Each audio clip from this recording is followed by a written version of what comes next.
Hi everyone, I hope everyone is really doing very well. Welcome to Friday, welcome to 27th December Daily Decodes at Insights IAS. Sorry for the delay, there was a technical issue. Right now we have resolved it. First of all, tell me if the audio and video is clear to you or not. Please let me know if the audio and video is clear to everyone.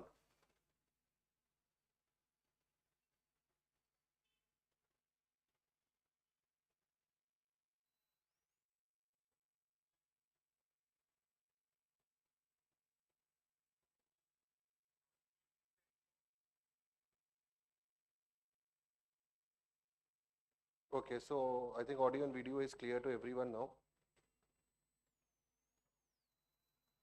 So we'll start the news. Before that, we'll have the thought for the day. And in thought for the day, before we come to that, I just want to tell you about the courses which we are offering at Insights IAS.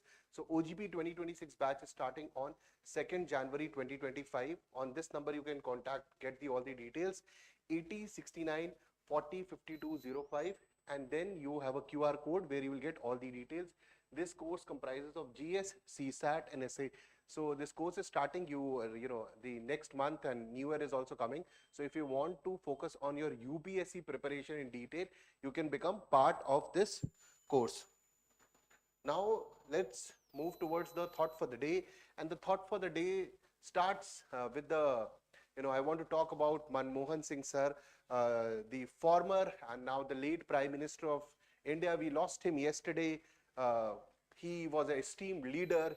He was a legendary person when you talk about the contribution in economy of the country, taking the economy of the country from 1990 to 2014. We were struggling around $1 billion to around $3 billion of forex reserves.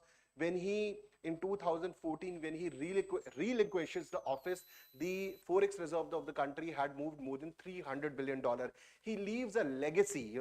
He comes from Pakistan, when that time Pakistan, that time part of India, now Pakistan, and went on to Oxford and get the highest of education. And the contribution of this man to the nation is one of the highest in the order. And he is also known as a gentleman politician. And there's a wonderful line which was said by him in his final press conference in 2014, that history will recognize Manmohan Singh. The current media or the opposition does not seem to understand him, and it's exactly right. Today we can see the legacy of this man, from the contribution to the LPG scheme, through LPG schemes, new economic policy, the Indo-US nuclear deal, moving from the Nehruvian policy of non-alignment to alignment with the one of the superpowers of the world. So a great politician, a great academician, a great statesman, and a huge amount of contribution this man has given to the nation. So we mourn the demise of this legend, and we'll definitely talk about Dr. Manmohan Singh, what is his contribution, how his journey started, and we'll also do a PYQ related to him, and then so on and so forth. We'll also cover the important news for today. Okay, so this is an important quote from him. So it says, a loser is one who has given up on his dreams. So long as you are trying, you haven't lost yet. So this is exactly true. If you keep on trying, this person was trying with the PV Narasimha Rao at that point of time. The LPG schemes came, which is formerly known as New Economic Policy 1991. And see, the benefits of that new economic policy is what we are reaping today. The governments which came after Dr. Manmohan Singh, for example, that time it was the in 1990 it was a Congress government, then BJP government comes, then 10 years of Congress government under the prime ministership of Manmohan Singh, and then the NDA government come. So what Mr. Manmohan Singh, Dr. Manmohan Singh had done, this is what we are reaping today. And again it says, a loser is one who has given up on his dreams. You are not a loser if you have not given up on your dream. And even if there's a failure, there's a lot of learning in the failure. Learn from your failures. I keep saying, learn from your failures, find what were the mistakes and what were the reasons for those mistakes, find those reasons, start implementing those reasons, the learning from those reasons, and finally you will be able to achieve your objective. Okay, good morning everyone. And I would want that, every one of you, irrespective of the, political spectrum, you support BJP, you support Congress, you support Aam Aadmi Party, or whichever party you support. But we need to agree this man was behind the economic prowess of the country when in 1990 the country was struggling with around 1 point or 1.5 billion dollars, and we did not have forex reserve for, for more than a week. In that terms, taking economy to more than 300 billion dollars, a huge amount of effort has been taken, and obviously there were other leaders also who contributed, but the thought process behind this academician was, very great. Okay, so we move towards the important news for today. That is, gentleman politician Manmohan Singh opened up India's economy in 1991. Rise of Hizb ut-Tahrir. Now, one more terrorist group is rising in Bangladesh, and this is a very bad news for India. Already you have Hizbul Mujahideen in Jammu and Kashmir, then Lashkar-e-Toiba and Jaish-e-Mohammed in Pakistan, occupied Kashmir or Pakistan. Now Hizb ut-Tahrir, a terror group, and its impact on India. Recently, even in I think around October 2024, steps were taken by MHA on this group. We'll talk about this group, very important.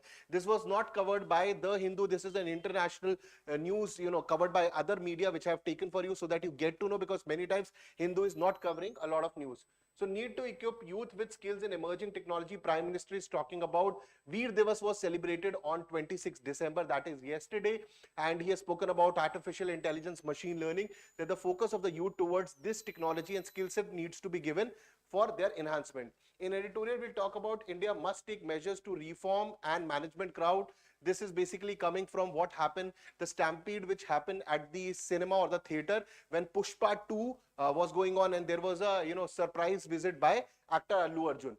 Then UPSC prelims impact, we'll talk about LPG reforms, new economic policy 1991, which came under the under the premiership or under the Prime Minister at that time, late Prime Minister PV Narasimha Rao, and then your Finance Minister Manmohan Singh Sir. Okay.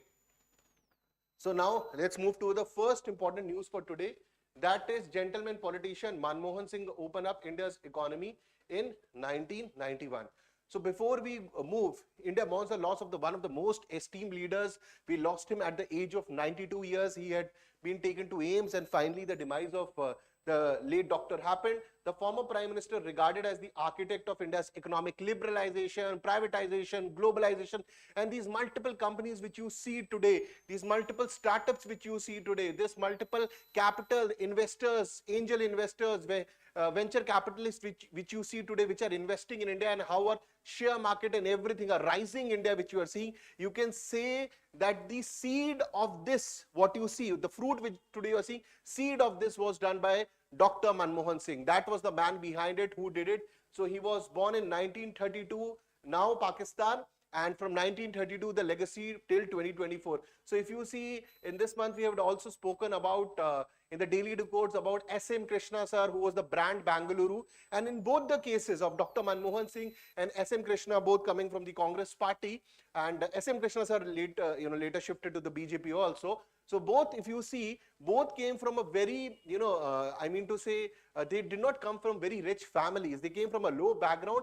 But what's the most important thing is that their focus was on education. And education is the most important thing. Education is something which will give equality to the society. And that is why, even if you will see in the career of Manmohan Singh, we'll talk about it. So as he moved forward, thriving economic powerhouse with millions lifted out of the poverty, our foreign exchange reserves were around $3 billion, and by the time he left, it was around $300 billion. This is a statement which has been given by Anand Ranganathan Sir, Dr. Anand Ranganathan Sir, who's from JNU, and who's a very high critique of the Congress government. But across the spectrum, this is what, legacies are created. This is what, when legends are created, that across the spectrum, from every part of the world and from every corner of the party, even from the opposition parties, people are, giving their very positive obituaries and what Dr. Manmohan Singh Sir has done for the nation. So let's go towards the, certain part of the session today would be dedicated towards him. Life of service and accomplishment. He was born on September 26, 1932 in Gahad, undivided Punjab, now in Pakistan. And see, and he has also been through those struggles of the struggles which happens at the time of partition affected individuals, and so many people were killed at that time, and mostly Sikh community was targeted. Academic brilliance earned earned first class degree in economics from Cambridge University. Then he got his PhD from Oxford in the early 1960s. So at this point of time, doing all these degrees, re-establishing himself. Key roles: first, he became the before becoming finance minister in 1991, he was chief economic advisor, deputy chairman of the planning commission, RBI governor, and union finance secretary. So much of role in finance economics was done before he became the finance minister, and that is why, the understanding of economics and financial geopolitics at that point of time, Dr. Manmohan Singh was an ace with that particular government at that particular point of time, and hence those LPG schemes, that new economic policy, it changed the direction, it changed the direction of how India would be moving, and that is how the growth started happening in our nation. Meanwhile, we also lost the legend Ratan Tata. Yes, definitely. We also lost the legend Ratan Tata. There was, a post which was circulating in artificial intelligence that Dr. Manmohan Singh is there, Ratan Tata sir is there, APJ Abdul Kalam sir is there, PV Narasimha Rao sir is there. All these are, sitting and talking about progress. Obviously, in heaven they are sitting. So, yes, definitely Ratan Tata sir loss is also big for the nation.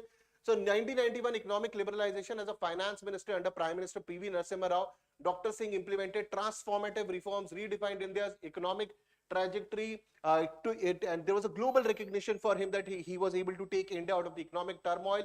Barack Obama in 2010 said, the President Obama remarked, when the Prime Minister speaks, people listen. I would definitely say at that point of time, because Dr. Manmohan Singh was doing his work, but he was also known as the accidental Prime Minister, a remote controlled Prime Minister. But many of his works tells, like Sonia Gandhi at that point of time and the left at that point of time, they were totally against that India-US nuclear deal. But irrespective of what these leaders felt, Dr. Manmohan Singh went and did the nuclear deal at that point of time with George W. Bush, who was the President of America. And rather, both of them, George W. Bush as the President of America and Dr. Manmohan Singh as the Prime Minister of the country, were having a good relationship, good bonhomie. And finally, if you see, the turnaround event of India-US relationship starts happening around that, India-US nuclear deal. Then you get 1, 2, 3 agreement, and finally that churning of events starts. And after that, the governments which come in 2014, NDA government come, Prime Minister Modi comes, and the churning of the wheel which has started, it starts moving with a more speed. But if you see the person who was behind, who shifted from the policy of the Nehruvian policy of non-alignment with the America towards the Indo-US policy, nuclear deal with the America, that started with Dr. Manmohan Singh. Then Prime Minister Modi ji comes and he takes even with more speed and vigor. That is how, but the credit has to be given where credit is due, and this was a wonderful thing which Dr. Manmohan Singh did at that point of time, when many of his colleagues and even his party supporters, and for that matter even the left which was supporting the Congress party, they said that they threatened that we'll withdraw if you go ahead with the deal. But anyways, Dr. Manmohan Singh went with the deal. So a legacy was created, and hence Dr. Barack Obama also said this: Indo-US nuclear deal of 2008, crucial trust war, forging stronger ties with the US, foreign policy shift from Nehruvian non-alignment, notable agreement, Rousseff, Raza Gilani in 2009, advocating dialogue despite domestic opposition. Pakistan is a very separate case, because even after doing multiple meetings, even the Prime Minister Modi also tried, but Pakistan cannot change, because the entire agenda of ISI and Pakistani army is based on Kashmir. It is based on terror groups, so they have not changed in 2024. So even Dr. Manmohan Singh tried as a friendly gesture. Prior to that, even Atal Bihari Vajpayee sir tried, but Pakistan cannot change. So scandals, major challenges and controversies during his tenure was a lot of corruption, not from him, but many of his party leaders. 2G spectrum came, coal block allocation, Commonwealth Games scam. This paralyzed the entire Congress machinery, or at time of current dispensation of that time.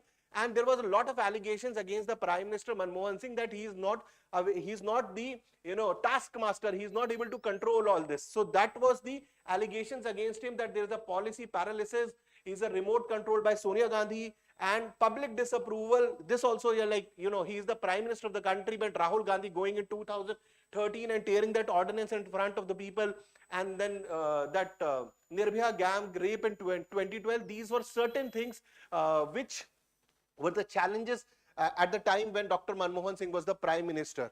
Okay, and not necessarily it was his fault, but what was happening in the government, so allegation was that he should have controlled it, but obviously he would have definitely tried it, but these were the allegation and challenges which he faced. So when we talk about his legacy and reflection, political resilience, he was told accidental or weak prime minister because it was expected Sonia Gandhi will become, then there's a lot of political issue happens, then an angle of a polity also comes in that. He often took, but he eventually became the prime minister, took bold decision prioritizing national interest over the political expediency. And his final press conference, he said, history will be kinder to him than the contemporary media or political opposition. And if you see today, history today has been kind. Today we remember what he has been able to achieve from the 10 years of his tenure. He was very harshly criticized, and for those things in which even it was not the fault of Dr. Manmohan Singh, but he was criticized because obviously the prime minister, he's leading the pack, a captain, if tomorrow India loses the ongoing test series, for that matter, Rohit Sharma will get the whatever he will get the slack from everyone. What are you trying to do? You are not a good captain and everything. So you get praises also, and at the same time, people don't give you kind words when things are not happening. And since he was the leader of the pack, so this also happened. But today we can understand history is being kinder to him. So enduring legacy, his role in transforming Indian economy and redefining its foreign policy is commemorated by grief and respect following his passing. And rest of it, the integrity this man had, and the contribution this man has done. He's an esteemed leader, and I hope that in future we keep getting these kind of leaders which will take the nation forward. So in a very simple way, I'll say he was pure gold, glittering yet malleable. He was pure gold, glittering yet malleable, that if the change was needed, he was ready to change. So this is the line which was said by Dr. Anand Ranganathan in his tweet, and I thought it's a very wonderful line which needs to be taken, and hence it is in the PDF also. Pure gold, glittering yet malleable, and the indelible mark he has left on the Indian politics and Indian economy. Okay, so these are some important photographs. Manmohan Singh with P.V. Narasimha Rao during the 1990s. Manmohan Singh with Sonia Gandhi showing the letter of support. With Narendra Singh Modi, sir, that time he was the chief minister, meets Manmohan Singh in 2009, congratulating Manmohan Singh and the US President George W. Bush had a special bond. So I just told you about that. And this is the one which I was talking about. In 2014, towards the end of the history will be kinder to me than the media. That is what he said. And this is what Prime Minister wrote for the Dr. Manmohan Singh. India mourns the loss of one of the most distinguished leaders, Dr. Manmohan Singh ji. Rising from the humble origins, he rose to become a respected economist. Without any doubt, he served in various government departments, chief economic advisor to multiple, and finally becoming the finance minister. His intervention in the parliament were also insightful. As a prime minister, he made extensive efforts to improve people's life. This is, the legends are able to achieve, or legacies are created, and this is what a statement should do. So with from Insights IAS and from me and from everyone at, we mourn the demise of this legend, and we pray that the entire family, God gives them strength for more improvement, and as the new year comes, more strength and power comes to their family. And at the same time, we pray that nation keeps getting these heroes and legends who will take us forward. Okay, so with this positive thought, let's also talk about positive in the terms of what is contribution. Let's talk about an UPSC prelims impact about the LPG reforms, or NEP, which he was behind it. So what happens in around 1990, an economic crisis comes. We just have a forex reserve around $1 to $1.5 billion, which is not more than for a 1 week or 2 weeks. Similar things is happening in Bangladesh also, right? They have around 15 to $20 billion, which is a forex reserve of around 1 month or 2 months. Pakistan's forex reserve, let's not go there. They keep going to IMF for bailout. So we just went once to IMF when this crisis happened, and at this time when we needed to do a lot of reforms, structural reforms, and at this point of time, new economic policy will come, which is also known as LPG, New Economic Policy 1991, or LPG. That is your liberalization, privatization, and globalization. So in 1, 2, 3 order, that would be done. And at this point of time, the Prime Minister of the country is late Prime Minister P.V. Narasimha Rao, and Finance Minister at this point of time, 1990s I'm talking about, would be late and former Prime Minister of the country, that is your Manmohan Singh. So the government initiated LPG, liberalization, privatization, and globalization, redirecting India towards a new development trajectory, complying international agencies condition, that is IMF condition. We introduced LPG schemes. There were two important parameters regarding that. One was stabilization measures and second was structural reforms. Now stabilization methods were for short-term thing, for short-term gains. That was short-term measure to rectify balance of payment issue which was happening, discrepancies, and control inflation by maintaining that we needed to maintain adequate foreign exchange levels. Second was structural reforms and measures. These were for a long period of time, which would be LPG, that is liberalization, privatization, and globalization. Okay, so long-term measures to augment economic efficiency, international competitiveness, that the international companies and everyone, Indian market was open for everyone. Lot of companies came to India by eliminating rigidities in various segments of the Indian economy, license Raj and all this, red tapism, through which the red tapism and all these hurdles which was there in the Indian government machinery, because of which the foreign companies or multinational companies were not able to come and do trade in India or do exports and imports, all those things. So eventually these hurdles were removed and this was part of your structural reforms. So NEP 1991 is having two things, stabilization measure and structural reform measures. Please remember that. Now the core themes of 1991 economic policy, three important things. Liberalization, it is the direction of reforms. Second, privatization, it is the path to the reforms. And globalization, it is the ultimate aim of the reforms. So these were the three important things: liberalization of the economy, privatization of the economy, and finally globalization of the economy. Okay, so these were three important things. Now let's also do a question on this. The new economic policy was introduced as part of compliance with international agencies to address India's economic crisis. Correct statement. The stabilization measures under the NEP at improving long term, that was not stabilization, that was structural. Okay, structural reform measures under the NEP focused on short-term measures to rectify. These two statements are wrong. Actually, this is structural and this is stabilization. So they have been interchanged. Now, this is how UPSC will also play in your prelims question. LPG, liberalization, privatization, and globalization were the core themes of the NEP. Correct. So 1 and 4 are the correct statement. A is the correct answer. Okay. Now moving forward to the next important news, that is threat of Hizb ut-Tahrir terror group in India. So India is already dealing with multiple terror groups: Hizbul Mujahideen in Kashmir, Lashkar-e-Toiba, Jaish-e-Mohammed from Pakistan, occupied and Pakistan. And the way situation is going in Bangladesh, a new terror group, this terror group was there earlier also, but it is trying to revive it. And the problem is, the person who created this group is now one of the biggest bureaucrats in the Bangladesh government. So just imagine a top IAS officer of India, and he was the founder of terror group, linked to that terror group, is now the biggest bureaucrat in India. This is exactly happening in Bangladesh. This terror group is known as HUT, Hizb ut-Tahrir. Hizb ut-Tahrir, and this is also a very dangerous precedent which is being set in Bangladesh. Okay.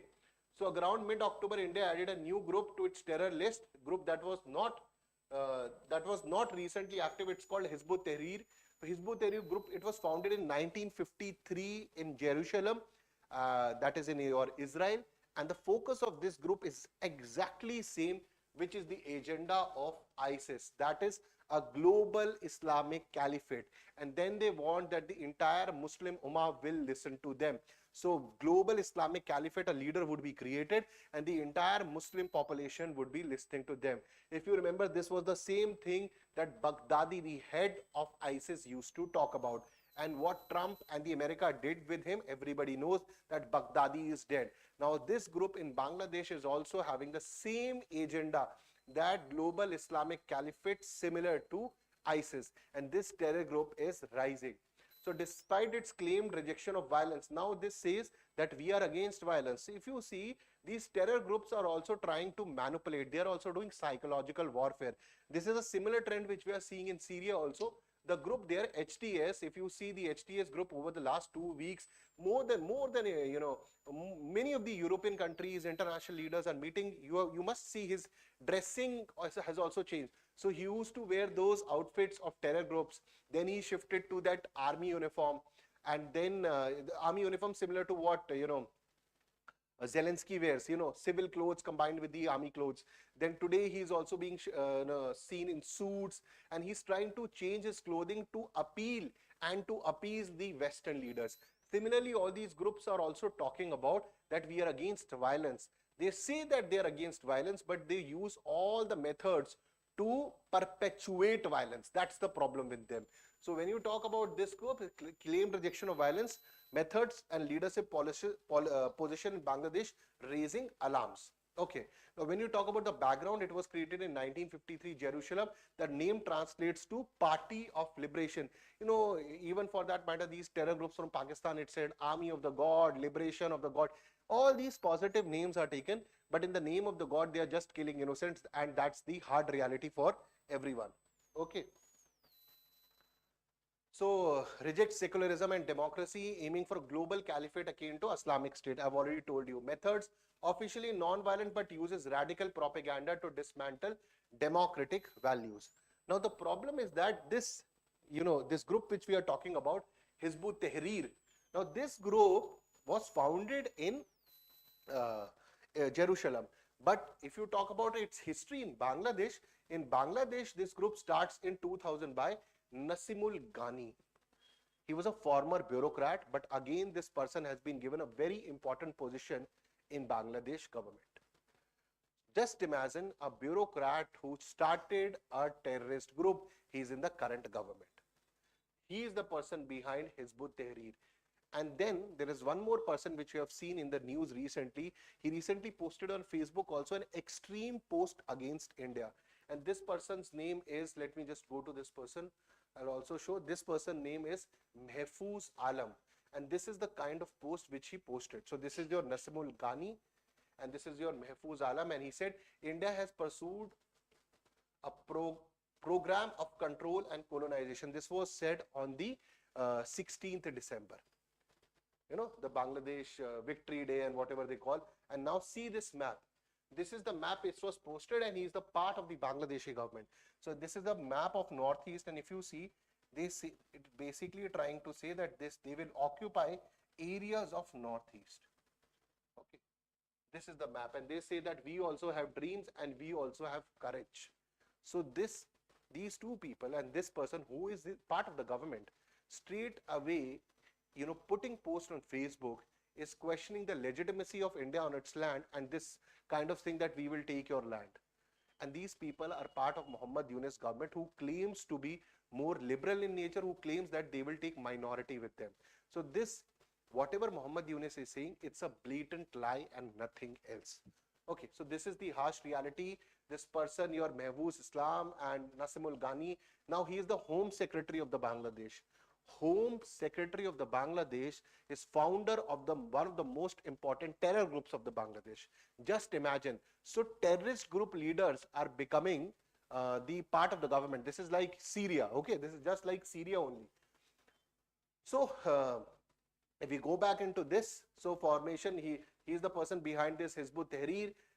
Earlier it was supported by Bangladeshi Nationalist Party. The ban on this particular party, which is a supporter of terror groups, that has also been removed by Muhammad Yunus, the chief advisor. So any extremist element in Bangladesh or any extremist element in Bangladesh which is against India is the most important person which Muhammad Yunus wants to meet. And if there is any kind of ban which needs to be given, or most importantly, if there are chocolates, toffees, and he needs to say Merry Christmas to them, he will be the first person to do it. Because any group which is against India, it is welcomed by Muhammad Yunus, because that is what we are currently seeing.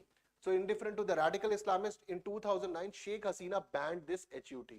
And now, HUT is getting revived. You very well know with whom help behind the curtains. So Mahfouz Alam and Nasimul Ghani we have spoken about. Nasimul Ghani is the Home Secretary, man who founded the terror group in Dhaka, now Bangladesh top bureaucrat. Mahfouz Alam, if you talk about this particular part of Muhammad Yunus cabinet, has stoked anti-India rhetoric. So people in his government are against India. People in his government are talking about taking India's northeast. This is a problem going in Bangladesh, then there are problems going in Myanmar, and we are trying to revive the relationship with China, and China is a two-headed snake. Okay, and it's a dragon with a forked tongue. You remember, I keep saying that. So in this context, India needs to be very, very and cautious about these particular nations and these terror groups also. Okay, so this is the post which he had posted on Facebook. Now HUT strategy. Now the problem which is happening in Bangladesh, HUT targets the rural youth. Okay, so it radicalized the rural youth, and Jamaat-e-Islami, which is also a terror group only, terror linked group to the ISI. Now Jamaat-e-Islami radicalizes the urban youth. So Jamaat-e-Islami is urban, and Hizb ut-Tahrir is rural. So if you combine this, the entire population of the youngster or the population which is getting radicalized in Bangladesh, it is done. The entire country is radicalized more or less if these two groups keep on rising. And this would be demise of Bangladesh as a nation. The progress which Sheikh Hasina had been able to do, and Bangladesh some years back was one of the fastest rising countries in South Asia, or for that matter even Southeast Asia or Asia. Today they are one of the fastest rising countries in terrorism, in revolts, in killing minorities and these terror groups. They need to think about it, what they want in the coming 10 years or 20 years from India and from the world. Okay. Okay. Storytelling methods of radicalization, storytelling narratives of Muslim victimhood. So this is how this is their modus operandi. Muslim victimhood, Islamophobia, opposition to Western ideologies, shock, demolish and rebuild is their strategy. Shock with the claims of persecution, demolish faith in democracy and rebuild beliefs in Islamic ideology. Do you understand? This is a standard parameter which ISIS did. This is a standard parameters which Al-Qaeda, all these terror groups is this. Shock that Muslims are being persecuted. Since Muslims are being persecuted, we need to take up arms and we need to go against democracy. Once democracy has been disturbed, the vacuum is created, then this Islamic ideology leaders, they will take over like Taliban. And once they have taken over, then they will start implementing rigorous and orthodox Sharia law in the country and claim of becoming a Muslim caliphate or Islamic caliphate. That is their standard operating procedure with most of the terror groups in the world, be it your ISIS, be it Al-Qaeda or be it Al-Qaeda in Syria, Al-Sumra and everything. They just, this is a standard operating procedure which they follow. Okay. Now, on October 2024, students in Bangladesh rallied with ISIS flags allegedly inspired by HUT narratives, and it was told that the actions would be taken against them. Arrest followed. But today, again, and in the case of India, an active chapter exists. 2 HUT members were found in Tamil Nadu. Just imagine, in Tamil Nadu. Where is Bangladesh and where is Tamil Nadu? So their members are also in Tamil Nadu. So government response has been there. Home Minister hosted a counter-terrorism meet in November addressing HUT as a critical threat. Now concerns include instability in the northeast because these terrorist groups, they can enter the northeast, they can supply weapons, the already violence which is happening in Manipur, that can increase, and the porous border. Yesterday we were talking about that free movement regime. With the free movement regime from 40 kilometers to 16 kilometers, and now we are talking only 10 kilometers would be done for a week. In these cases, when these terror groups are rising, for free movement regime should be stopped immediately because there can be a lot of collaboration between the northeast extremist groups or the insurgent groups with these extremist groups, and the violence can be increased in northeast. So radicalization spillover can also happen on the Indian side. We have already seen the radicalization which was done in Jammu and Kashmir at the rise of Burhan Wani using social media. A lot of mosques at that point of time were engaged in radicalization in Kashmir. We have seen tremendous examples of that. Okay. So these are some challenges to the India. So threats, increased radicalization, separatist ties in India, youth recruitment for the Islamist agendas, challenges with Bangladesh, and with the current government of Muhammad Yunus, which is not supportive to India, the situation becomes even more difficult. India's approach can be border security, more security, specifically these porous border areas, which we are touching the borders of Bangladesh and Myanmar. First is that, and second, we need to close this free movement regime as soon as possible. Otherwise, there can be very bad spillover effect. Intelligence operation, expand surveillance and counter radicalization efforts in these areas, which we have done in Jammu and Kashmir. Similar, they need to be implemented at this place also. Okay, so let's moving to the next important news. Need to equip youth with skills in emerging technology, says Prime Minister. Okay. Sir, how to buy? Preetham, before I start this news, Preetham, you can buy the prelims book. You can call on the number where I started the lecture. There was a slide where the phone number was there. You can call on that number, or you can get that number from Google, also from Insights IAS website, and then you can get all the details. And regarding the CSAT already a free series is going on. Every day a video is coming in which CSAT questions and syllabus is being covered. You can go through it on everyday basis. That video is coming. Okay. Now moving to the next important news, need to equip youth with skills in emerging technologies, says Prime Minister. So Prime Minister vision: in a rapidly evolving world, emerging technologies like artificial intelligence, machine learning are reshaping industries and world. So Prime Minister is basically talking about that we need to upgrade our youth, we need to give them more skill set in terms of artificial intelligence, in terms of machine learning, because this is the future. Now India, today America is one of the most important leading countries in artificial intelligence, and it is trying to put every kind of ban that the China does not, China's artificial intelligence does not compete with the Americans or does not increase more than the Americans. So everyone in the world has become very competitive in terms of artificial intelligence, machine learning, big data analytics, Internet of Things, all these important words in technology. In this context, the current government focus on the AI is also very high. We are also putting a lot of effort and money into the mission AI and India mission, or India artificial intelligence mission, so that we are not left behind, because already in research and development with many other technologies we are 50 or 70 or 80 years behind. At least in AI, India need to take an initiative and move with a fast pace. So he emphasized the need for futuristic approach to equip the youth with these skills. Youth's role in India's progress highlight the importance of young talent and government fostering self-confidence and supporting their development. It's good that the government is talking about supporting their development and everything, but you need to come with schemes, and most importantly, schemes in the terms of giving skill sets. But most important, skill sets will happen where the school education will change and the college education will change. Even in today engineering colleges, there are no funds provided by the government, or for that matter, same is the structure of the private colleges only. The same, the research projects have been copied by, you copy from seniors, and even the professors with whom you want to take, you want to do the research project or take advice, they themselves have not done it. So until and unless the thought process of the Indian society moves from risk aversion to risk taking. So it needs to become more risk taking. It needs to invest in research and development. Colleges need to put more money in research and development. The current education pedagogy needs to change, and it needs to change from rote learning to intellectual development, overall holistic and cohesive development of the child. Yes, new education policy talks about it, but we need to implement that on the ground. And then that one subscription thing has also come, where the researchers can get the top journals also. So all these steps are in the right direction, but much needs to be done before we talk about artificial intelligence and all these skill sets, because even if you come up with the scheme, but the basics of a student at the school and college level is poor, nothing will change. A 6-month course and a 3-month course cannot change what a student has gone in 15 to 20 years of his schooling and education. So education parameters need to change, education thought process need to change, and how education is given. That is also something which the Prime Minister and government need to think about, that this technology transition will only happen if the basics are correct. Okay. So in this comprehensive focus area, startup ecosystem to drive innovation, space economy to capitalize India's advancement in space technology, sports and fitness sector is again very important to promote a healthy lifestyle. India is growing in that. Fintech and manufacturing. Fintech is financial technology like UPI. If you see Prime Minister going to any other country, he definitely talks about UPI, Make in India, defense sector, please come and invest in India. This is a standard thing which Prime Minister today talks about. Okay. Fintech and manufacturing industries to strengthen economic resilience.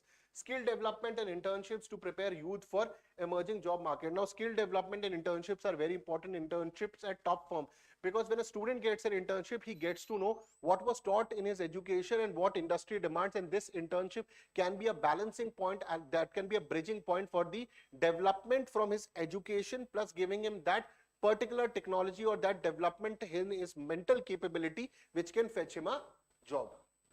Okay, so Veer Bal Divas celebration was also done on December 26, which honors the bravery and sacrifice of the Guru Gobind Singh's 4 sons, which you can see in this photograph also, the contribution and the sacrifice they did for the great nation. Prime Minister also had just delivered the Veer Bal Divas celebration highlighting India's heritage and aspiration of its youth. Okay. So launch of Suposhit Gram Panchayat Abhiyan. So again a very important from prelims perspective and Abhiyan. So it's promoting proper nutrition in village panchayats through healthy competition. Impact would be eliminating malnutrition against malnutrition in rural areas for the development of child. Because if the development of children is not happening, then you cannot reap the benefits of demographic dividend. For the reaping the effects of, reaping the benefits of demographic dividend, you need to have a population which is healthy, which will go and contribute in the economy.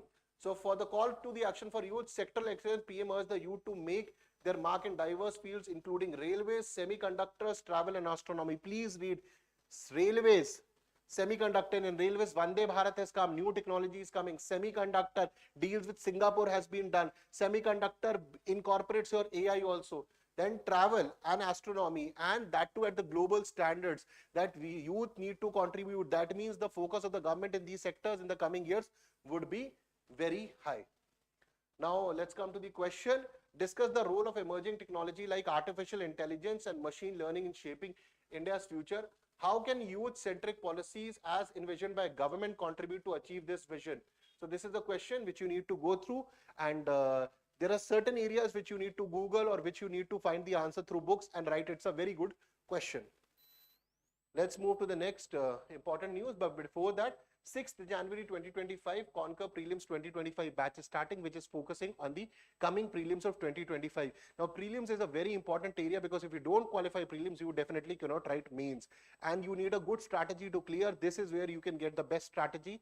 For all details, you can call on this number also 80 69 40 5205, and it will give you all the details regarding this course, who is in the course and how this course would be conducted. And you can also scan the QR code for all details.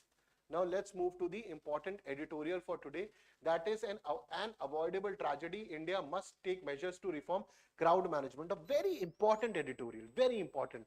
Now what happened at the Pushpa 2 screening or the Pushpa 2 when the surprise visit of Allu Arjun happened here? This is not the first time this crowd problem or stampede has happened. There has been multiple incidents, but even after multiple incidents, much more advices, nothing has happened on the ground, and this editorial basically talks about that. So it's an avoidable tragedy. India must reform crowd management. Chronic crowd management failures in India. Chronic means which is continuously happening. It is not for the first time. Multiple incidents have happened. Sabrimala incident has happened. And if you start taking out the data, every year you will get some incident that stampede happened and people were killed. So this is not the first time it has happened. So India's alarming records from just see the numbers. From 1996 to 2022, more than 3,900 incidents has happened as per the NCRB. So more than 3,935 stampede incidents have happened, in which more than 3,000 people have been killed. If the same thing would have happened in the America or the European society, they would have taken stringent and strong measures. But in India, we do not take, only policies are created, the implementation on the ground is very, very poor, and it is negligible effort taken by the state and the central government. So contributing events, the most important contributing events to this, these incidents are religious festivals, political rallies, and celebratory appearance dominates them. So whenever a celebrity comes or there is a religious incident or a political rally happening, these are the three important areas where most of these 3935 stampede incidents have happened. So if we see some of the important past stampedes, 2011 Sabrimala tragedy, in which 106 people were killed. 2013 Kumbh Mela Allahabad, 36 deaths.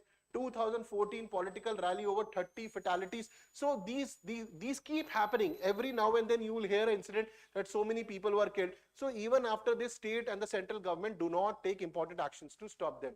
So recent incident, Hyderabad stampede, during the promotion of Pushpa 2, the rule at Hyderabad Sandhya Theatre, a surprise events by the actor Allu Arjun led to the stampede, and in which a woman called Revati, she lost her life, 35-year-old, and his son, her 8-year-old son Shri Tej is critically injured.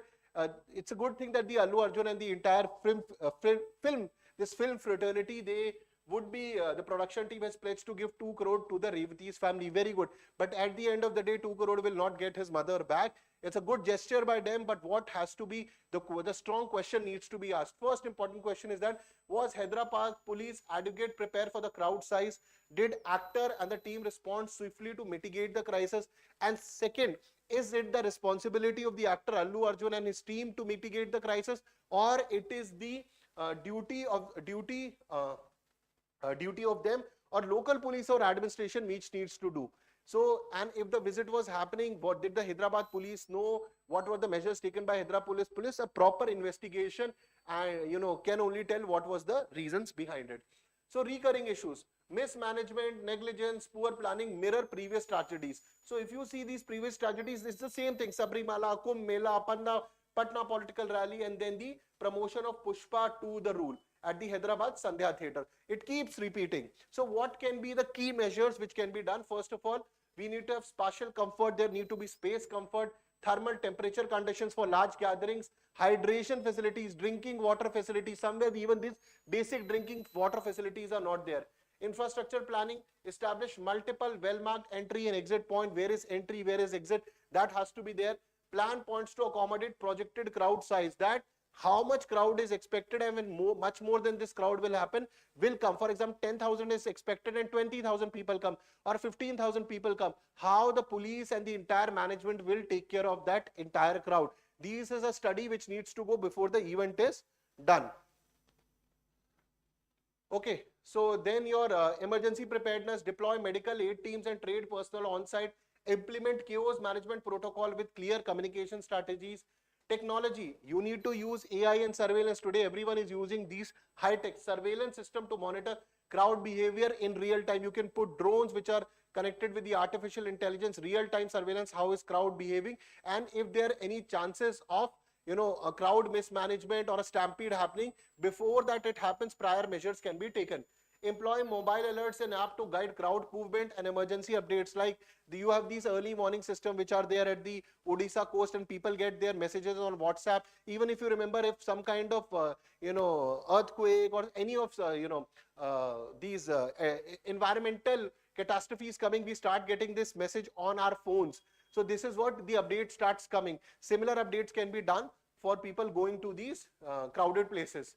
Stringent regulation and accountability: mandate even safety audits, high attendance gathering, clear accountability for event organizers. It's very important, so that the responsibility falls on them, on the event organizer, that if something will happen, your neck would be taken by the police. Conclusion: stampedes reflect a systematic failure in crowd management, event planning. Multiple examples are there. From Sabrimala, we have seen what happened in Allahabad, what happened in this Sandhya Theatre. Multiple examples can be taken. More than 3,900 incidents have happened in the last 10, 15, those 2002 to 2022, I think. If I just go to that number, what was that?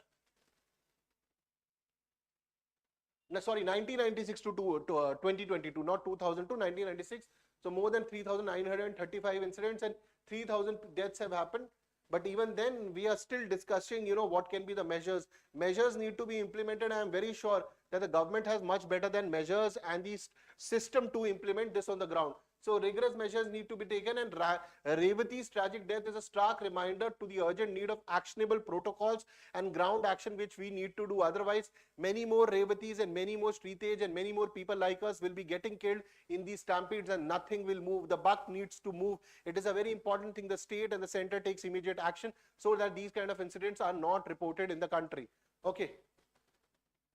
So this is your question for today. That is, stampedes in India are an unfortunate yet recurring tragedy. Analyze the reasons for frequent stampedes in the country and suggest measure to reform crowd management. So very important question, guys. You can go through it. Okay. And in the extra mile today we have, should assisted dying be legalized? A very important from ethics point of view. From ethics point of view, this is a very important article. You can follow Sapna ma'am for ICANN 2.0. Every Monday, Wednesday, Friday, her video comes on the YouTube channel, our YouTube channel. Thank you very much. And tomorrow morning, the session of Daily Decode will happen or not. You will be getting to know, because on Sunday the exam is there. So we'll see if it happens. You will definitely get to know about it. And tomorrow Also in the evening, the first podcast Beyond the Headlines, where me and Vinay sir talk about nepotism, that would be getting released by 6 p.m. in the evening. I will please do watch it, and if you cannot watch because of the exam, after your exam you can watch it. And please do share your comments, because your comments are very important for us. And most importantly, what you share in the comments, we will probably take them in the coming section and answer them. That these were the certain questions which were said, certain statements and questions which were asked by the audience and students and everyone like you. Please do like, share that podcast session with all of your friends, and do like today's session also. Do give your comments, because I have told you many times, we are all like a family, we grow together. Please ask your friends to join it, and because in this entire session everyone is getting help, so more and more people will join. That is what will motivate us to give you even more data and everything. And when it comes to 31st December, we will be doing something very important, so that you will get to know on 30th December. For now, thank you very much, and Jai Hind, take care. Okay, certain comments are there. Mainly the government must be, Bhuvan. Oh, welcome Bhuvan, I didn't see you for some days. So mainly the government must be the forefront of AI, not private use of public universities.